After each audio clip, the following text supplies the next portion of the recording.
This channel does not promote any violent, harmful, or illegal activities. All content provided by this channel is meant for an educational purpose only. বিজয় দিবসে ভারতের নাম একবারও নিলেন না মোহাম্মদ ইউনূস। ভারতের হাত ধরেই ৭১ স্বাধীনতা পেয়েছিল বাংলাদেশ, কিন্তু বিজয় দিবসে ভারতের জন্য একটা শব্দ খরচ করলেন না বাংলাদেশের অন্তর্বর্তীকালীন সরকারের প্রধান উপদেষ্টা। প্রায় ৩০ মিনিটের ভাষণে আক্রমণ শানালেন শেখ হাসিনাকে, আর বাকি সময় খরচ করলেন নিজের সরকারের ঢাক পিটিয়ে।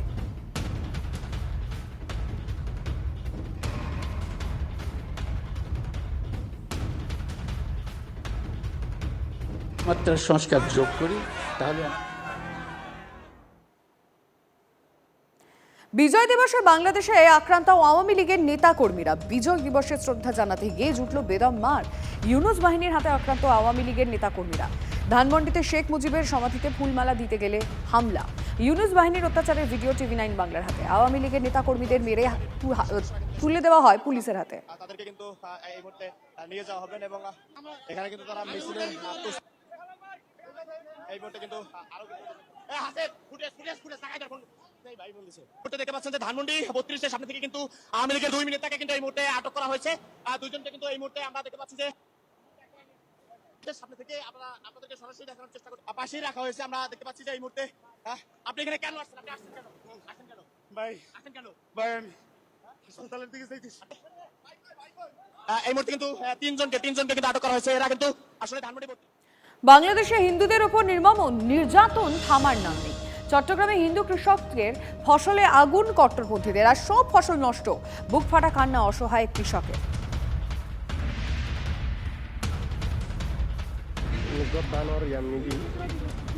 পরিমাণ নিকৃষ্ট মানুষ হলি কৃষকের এত মাত্র কষ্ট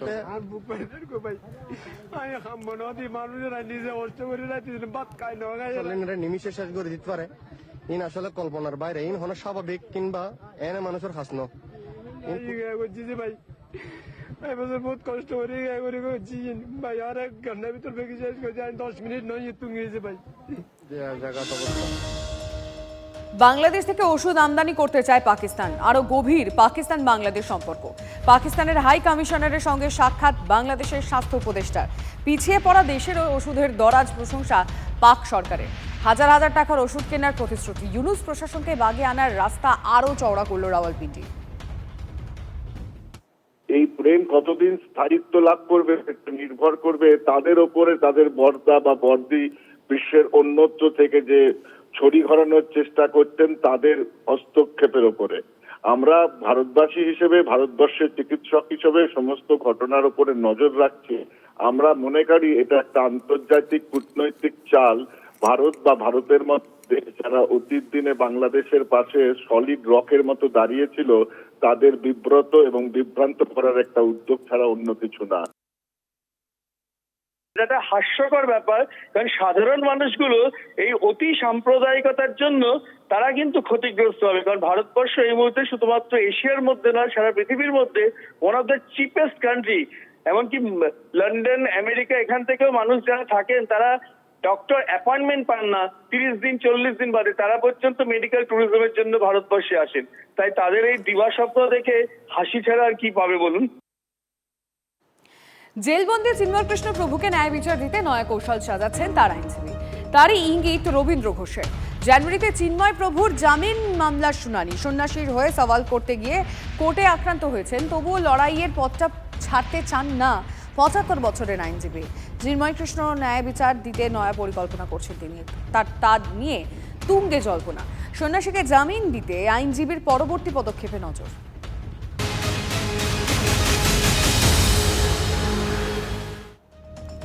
সংখ্যালঘু সংখ্যাগুরু মন্তব্য ঘিনিয়ে ঘরে বাইরে সমালোচনার মুখে ফেরহাদ হাকিম। তৃণমূলের 2 নেতা হুমায়ুন কবির দলের নেতাকে নিশানা করেছেন। ফিরহাদের উদ্দেশ্যে হুঙ্কার ছেড়েছেন কার্তিক মহারাজও। हम एक दिन मेजॉरिटी से भी मेजॉरिटी हो सकते हैं और हम अपने अल्लाह की ये मेहरबानी होगी जो हम अपने ताकत से ये हासिल करेंगे। ফিরহাদ হাকিম সাহেবকে আরেকটু কোরআন হাদিসের মোতাবেক একটু পড়াশোনা করতে। এ নিয়ে হুমায়ুন কবিরও বলার মূর্খামি হবে, বা যিনি বলেছেন তিনাকে ভেবেচিন্তে এইসব কথা বলার জন্য আমি বলবো। ফিরহাদ হাকিমের সংখ্যালঘু সংখ্যাগুরু মন্তব্য নিয়ে এবার কটাক্ষ করলেন হুমায়ুন কবির। একের পর এক মন্তব্যে যে তৃণমূল বিধায়ক বিতর্কে জড়ান, রাজ্যের গুরুত্বপূর্ণ মন্ত্রীকে সেই বিধায়ককেই কার্যত জ্ঞান দিতে শোনা গেল। শনিবারই রাজ্যের মন্ত্রীর মুখে শোনা গিয়েছিল, बंगाल में तो हम 33% हैं, मगर हम अपने आप को माइनॉरिटी नहीं सोचते हैं। শুধু ভরতপুরের বিধায়ক হুমায়ুন কবিরই নন, ডেবরা তৃণমূল বিধায়ক হুমায়ুন কবিরও কটাক্ষ করতে ছাড়েননি ফিরহাদ হাকিমকে। ফেসবুকে তিনি লিখেছেন, জিন্দগি লম্বি নেহি বড়ি হোনি চাহিয়ে হুজুর হাকিম জি, কোয়ান্টিটি নয় কোয়ালিটি চাই। 5 বাচ্চা রিক্সাওয়ালা, সবজিওয়ালা, ঠেলাওয়ালা, পরিযায়ী শ্রমিক, হকার না হয়ে 2 বাচ্চার শিক্ষক, ডাক্তার এদের পক্ষে আমার মতো পুলিশ হওয়া ভালো নয় কি? এক্স আইপিএস সাহেব একটি সংলাপ বলেছেন, ডায়লগ বলেছেন, ওটা তো আনন্দ সিনেমার একটা বিখ্যাত ডায়লগ রাজেশ খান্নার মুখে, কিন্তু সব সিনেমার ডায়লগ আবার সব ক্ষেত্রে প্রযোজ্য হয় না। ফিরহাদ হাকিমকে তোপ দেখেছেন বিজেপি নেতারাও। ফিরহাদ হাকিম, সিদ্দিকুল্লাহ চৌধুরী এবং তার সাথে হুমায়ুন কবির থেকে শুরু করে তৃণমূল কংগ্রেসের প্রত্যেকটি মুসলিম নেতা, শুধু তৃণমূল কংগ্রেসের না, বাংলার শত বিভিন্ন রাজনৈতিক দল আছে, তার প্রত্যেকটি মুসলিম নেতা এতেই বিশ্বাস করে। মমতা ব্যানার্জি দুজনকেই সতর্ক করা উচিত, পার্টি থেকে বার করা উচিত, তাহলে আমরা মনে করব মমতা ব্যানার্জির ইচ্ছাতে ওনারা করছেন। রাজ্যের মন্ত্রীর উদ্দেশ্যে হুঙ্কার ছেড়েছেন কার্তিক মহারাজ। আপনার সাধু সন্ন্যাসী আপনার মঠ মন্দির রক্ষা করতে পারবেন কিনা? হুঙ্কার, হুঙ্কার ফিরহাদ হাকিম, হুঙ্কার আমাদের দিচ্ছে Humayun Kabir. I am an Indian and I will die as an Indian. I am a secular and I will die as a secular. একাধিকবার মন্তব্যের জেরে বিতর্কে জড়িয়েছেন ফিরহাদ হাকিম। সেই মন্তব্যের জন্য ক্ষমাও চাইতে হয়েছে। এবার তার আরও মন্তব্য নিয়ে তোলপাড় রাজ্য রাজনীতি। Bureau report, TV9 Bangla.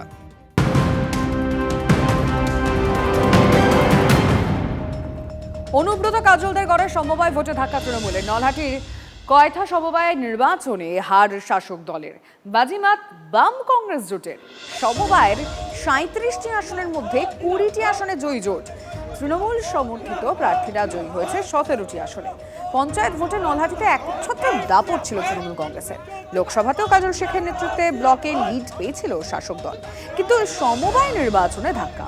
12 বছর পর কয়থা সমবায় সমিতিতে ভোট হলো, সেখানে শাসকের ধাক্কা।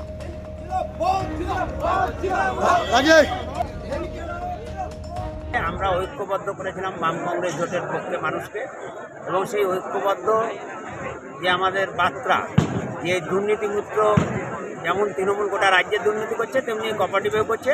এই কোঅপারেটিভকে আমরা দুর্নীতিমুক্ত করতে চাই এবং জনগণের কোঅপারেটিভ ছিল পূর্বে বামফ্রন্টের আমলে, সেই জনগণের কাছে আবার ফিরিয়ে দিতে চাই।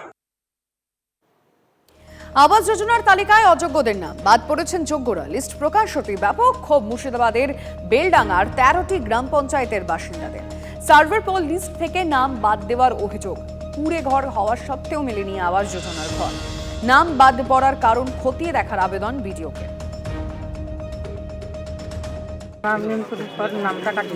কোথায় বাড়ি আপনার? আমার বাড়ি কাদিমপুর। তার আগে লিস্টে নাম ছিল? হ্যাঁ, লিস্টে নাম। আপনার এখন কি বাড়ি? আমার টাইলের ঘর, ছোট করে সেই ছবি ফবি দেখালেন ভিডিও স্যারকে? হ্যাঁ, ভিডিওতে দেখালেন। নাম ছিল না, নামটা কাটা গেছে, তাই আমি আবেদন করতে এসেছি অফিসে, জমা দিয়ে এলাম। প্রভিশনাল লিস্ট বেরিয়েছে, এর বেসিসে আমাদের ক্লেমস অ্যান্ড অবজেকশন জমা নেওয়া চলছে। আজকেই তার শেষ দিন। তো এতে করে আমাদের কিছু ক্লেমস অ্যান্ড অবজেকশন পেয়েছি। আমরা ইনকোয়ারি করে দেখছি, এগুলো আমরা যে অভিযোগগুলো পাচ্ছি এগুলো আমরা নতুন করে আবার ইনকোয়ারি করিয়ে দেবো।